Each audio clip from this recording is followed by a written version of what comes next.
주님께서 여러분과 함께 루카가 전한 거룩한 복음입니다.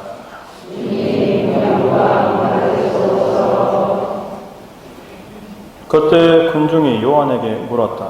그러면 저희가 어떻게 해야 합니까? 요한이 그들에게 대답하였다. 옷을 2벌 가진 사람은 못 가진 이에게 나누어 주어라. 먹을 것을 가진 사람도 그렇게 하여라. 세리들도 세례를 받으러 와서 그에게 스승님, 저희는 어떻게 해야 합니까? 하자 요한은 그들에게 정해진 것보다 더 요구하지 마라 하고 일렀다. 군사들도 그에게 저희는 또 어떻게 해야 합니까? 하고 묻자 요한은 그들에게 아무도 강탈하거나 갈취하지 말고 너희 봉급으로 만족하여라 하고 일렀다. 백성은 기대에 차 있었으므로 모두 마음속으로 요한이 메시아가 아닐까 하고 생각하였다. 그래서 요한은 모든 사람에게 말하였다. 나는 너희에게 물로 세례를 준다. 그러나 나보다 더 큰 능력을 지니신 분이 오신다. 나는 그분을 신발끈을 풀어드릴 자격조차 없다. 그분께서는 너희에게 성령과 불로 세례를 주실 것이다. 또 손에 피를 드시고 당신의 타작마당을 깨끗이 치우시어 알곡은 당신의 곳간에 모아 들이시고 쭉정이는 꺼지지 않는 불에 태워 버리실 것이다. 요한은 그 밖에도 여러 가지로 권고하면서 백성에게 기쁜 소식을 전하였다. 주님의 말씀입니다.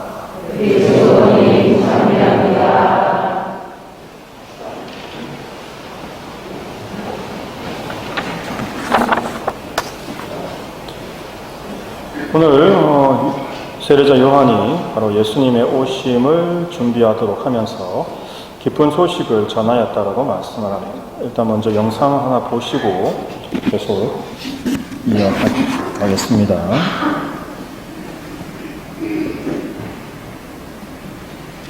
어떻게 해야 행복할 수 있을까요? 돈이 많으면, 건강하면, 인간관계가 좋으면? 여기 평생 행복을 연구한 심리학자가 쓴 책이 있습니다. 서울대학교 행복연구센터 센터장이자 심리학과 교수인 최인철 교수님이 쓴 프레임입니다. 제목이 암시하듯 우리가 행복해질 수 있는 비결은 프레임을 바꾸는 겁니다. 프레임이 뭘까요? 사람의 지각과 생각은 항상 어떤 맥락, 어떤 관점 혹은 일련의 평가 기준이나 가정 하에서 일어난다. 그러한 맥락, 관점, 평가 기준, 가정을 프레임이라고 한다. 우리는 세상을 있는 그대로 객관적으로 바라보고 있다고 생각하지만 사실은 프레임을 통해서 채색되고 왜곡된 세상을 경험하고 있는 것이다. 프레임은 색안경입니다. 빨간색 셀로판지 안경을 통해 세상을 보면 세상이 온통 빨갛고 파란색 안경을 통해 보면 온통 파랗기 마련입니다. 불행 프레임으로 세상을 바라보면 인생이 불행할 수밖에 없습니다. 반대로 행복 프레임으로 바라보면 인생이 행복해집니다. 인생을 행복하게 만드는 프레임은 무엇일까요? 심리학이 말하는 행복을 만드는 프레임에 대해 이야기해 보겠습니다. 그럼 나를 바꾸는 심리학의 지혜,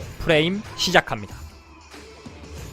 첫째, 의미 프레임을 가져라. 행복은 무엇이 아니라 어떻게의 문제다. 헤르만 헤세. 한 환경미화원이 열심히 일하고 있었습니다. 새벽부터 악취 먼지 뒤집어쓰며 쓰레기통 비우고 거리를 청소하죠. 사회적으로 인정받는 직업도 아니고 월급이 많은 것도 아닙니다. 그런데도 이 미화원은 싱글벙글 밝은 모습으로 일하고 있었습니다. 이 모습을 본 젊은이가 물었습니다. 힘들지 않으세요? 어떻게 항상 그렇게 행복한 표정으로 일하실 수 있죠? 그러자 환경미화원이 이렇게 답했습니다. 나는 지금 지구의 한 모퉁이를 청소하고 있다네. 직업이 행복을 결정하는 게 아니라 의미가 행복을 결정합니다. 같은 환경 미화 일을 해도 누군가는 그 일을 거리 청소, 돈벌이로 바라보고 누군가는 지구를 깨끗하게 하는 일로 바라봅니다. 어떤 사람이 더 행복할까요? 당연히 지구를 깨끗하게 하는 사람입니다. 객관적 상황, 조건이 행복과 무관하다는 말이 아닙니다. 같은 조건이라면 보상보다 의미에 집중하는 프레임이 인생을 더 행복하게 만든다는 겁니다. 사람들은 흔히 what이나 how에 집중합니다. 내가 무슨 일을 하는지, 보상은 얼마나 되는지에 집중해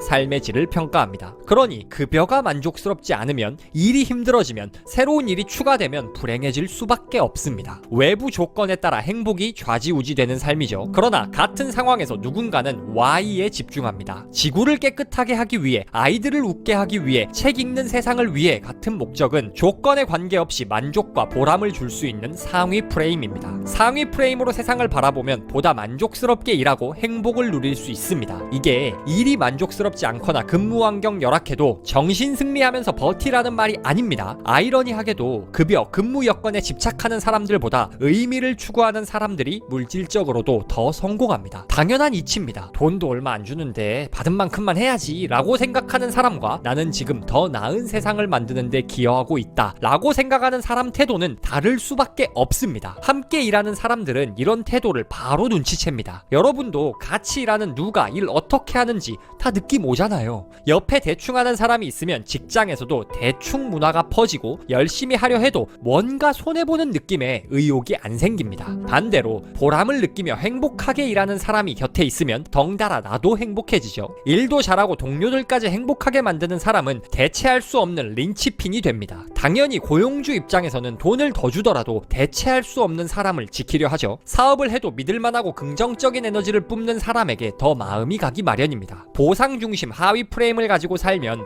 행복도 성공도 놓치게 됩니다. 그러나 의미를 좇는 상위 프레임으로 세상을 바라보면 행복도 성공도 얻을 수 있습니다. 상위 프레임으로 세상을 바라보는데 도움이 될 만한 내용을 소개해드리겠습니다. 바로 질문을 점검하는 겁니다. 자기 삶에 대한 평가가 시시하다면 내가 시시한 질문을 던지고 있기 때문인지도 모른다. 답이 안 나오는 인생을 살고 있다면 질문에 문제가 있을 가능성이 있다. 무언가 더 나은 답을 찾고 싶은 사람은 세상을 향해 던지고 있는 질문부터 점검해야 한다. 여러분이 던지는 질문이 곧 인생을 평가하는 프레임이 됩니다. 내 월급은 얼마인가? 라는 질문을 던지는 사람은 적성, 보람, 동료 관계 다 무시하고 돈만 생각합니다. 노력한 만큼 충분히 보상해주는 회사는 많지 않습니다. 그러니 돈 프레임으로 세상을 보면 늘 불만족스럽기 마련이죠. 그러나 나는 얼마나 많은 사람에게 도움을 줬는가? 라는 질문을 던지면 절로 봉사정신, 친절한 태도를 가지고 일하게 됩니다. 여러분은 스스로에게 어떤 질문을 던지고 있나요? 혹시 눈앞의 작은 이익만 바라보느라 지나치게 시시한 질문을 던지고 있지 않나요? 답이 시시한 건 질문이 시시하기 때문입니다.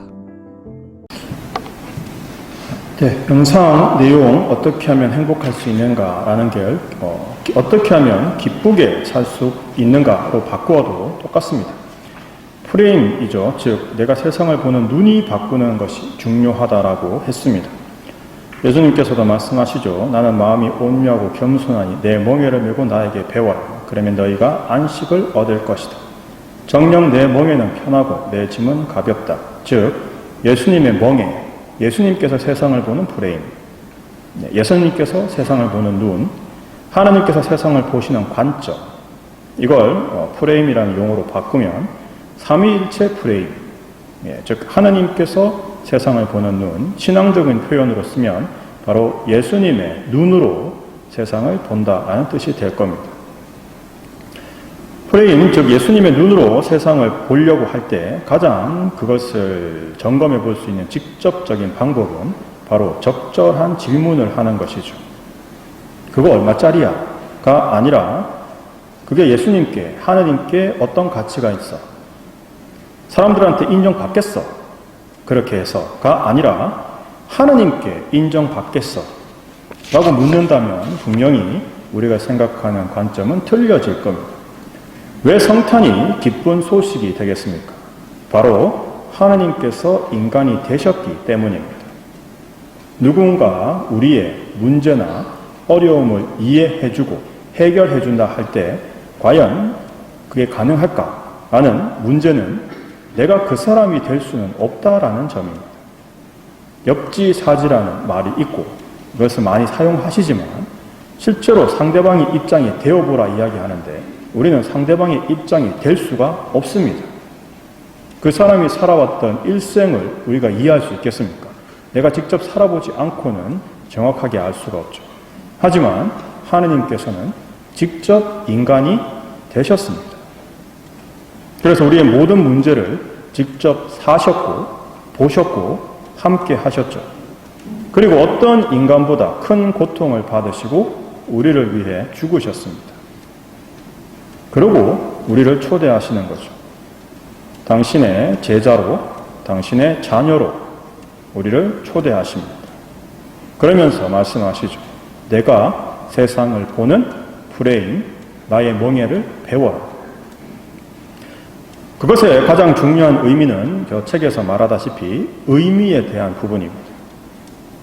우리에게 기쁨이란 무엇을 가질 때 생기는 것이 아니라 어떻게 가지나 에서 생기는 거라는 것을 가르쳐주고 계시죠. 바로 우리가 예수님으로부터 배우는 것이 이 의미와 가치인 겁니다. 오늘 세례자 요한에게 사람들이 와서 어떻게 살아야 하냐고 물어봤습니다. 우리는 살아가면서 많은 선택을 합니다. 그런데 선택을 할 때 의미를 생각하기보다는 계산을 하는 경우가 많습니다. 어떤 선택이 나에게 더 이익이 될까? 계산이죠. 어떤 선택이 더 편할까? 계산이죠. 어떤 선택이 더 멋져지지? 계산입니다. 우리는 이런 계산을 위한 질문이 아니라 의미를 묻는 질문을 해야 합니다. 어떻게 하는 것이 나에게 더 의미가 있겠나? 이렇게 하는 것은 어떤 가치를 추구하는 것이지? 바로 이런 질문들이 나의 선택과 판단을 주님께로 이끌어 줄 것입니다. 올바른 의미와 가치는 어떻게 배울 수 있겠습니까? 성경과 교리, 미사와 강론을 통해서 무엇이 참된 의미를 가지는지 우리는 끊임없이 지금 배우고 있습니다. 의미와 가치를 부여할 때 이 의미와 가치를 어떻게 가질 수 있는가? 어떻게 해야 예수님의 가르침을 따를 것인가? 라는 질문을 해야 우리는 올바른 길로 나아갈 수 있습니다. 이 판단에 도움을 드리기 위해서 제가 여러 번 말씀드린 기준이 바로 이렇게 하는 것이 주님을 기쁘게 해드리는 일인가? 이렇게 하는 것이 성모님을 닮아가는 길인가? 라는 것도 바로 이 의미와 가치에 그 답이 있기 때문입니다. 우리는 프레임, 즉 세상을 보는 눈, 시각, 관점 없이 세상을 볼 수 없습니다. 어떤 분은 이런 목표를 가지실 수도 있겠죠. 저는 완벽히 객관적이고 완전히 세상을 꿰뚫어보는 그런 눈을 가지고 싶습니다. 예, 그게 하나님의 눈입니다. 다른 게 아니죠. 그렇게 생각하시면 결국 우리가 이런 깊이 있는 의미를 찾는 질문을 통해 자신의 삶을 살아가는 사람은 결국 하나님께서 우리에게 주시고자 하는 참된 기쁨과 참된 행복을 찾고 간직할 수 있게 됩니다. 그리고 영상에서도 말씀했다시피 이웃에게 그런 참된 기쁨과 참된 행복을 전염시킬 수 있는 천사들이 되는 것이죠. 우리 안에는 세상을 만드신 그리고 우리 인간을 만드신 하나님께서 태어나시고 나와 함께 사시고 싶어 합니다. 그것을 보여주는 것이 성탄이고 그것을 우리에게 증명해 주는 것이 성체이고 우리가 그것을 받아 모시기 위해 지금 이 자리에 와서 함께 주님을 모시고 우리 안에 주님께서 오시고 함께 사신다를 고백하죠. 예수님께서 그렇게 하시는 이유는 결국 주님과 같은 눈으로 주님과 같은 관점으로 세상을 바라보며 우리가 참된 기쁨과 행복을 추구하고 거기에 의미를 두고 살기를 바라시기 때문입니다. 따라서 나는 예수님과 함께 성모님과 함께 세상을 더욱더 의미 있고 가치 있게 만들고 그래서 모든 사람과 함께 참되고 기쁘고 행복한 삶을 살아갈 것이다. 이것이 우리 가톨릭 신자들이 추구하는 삶의 목표가 되어야 할 것입니다. 세 개나 켜진 대림초를 바라보면서 곧 내 안에 오실 아기 예수님을 온 마음을 다해 맞이합시다. 아멘.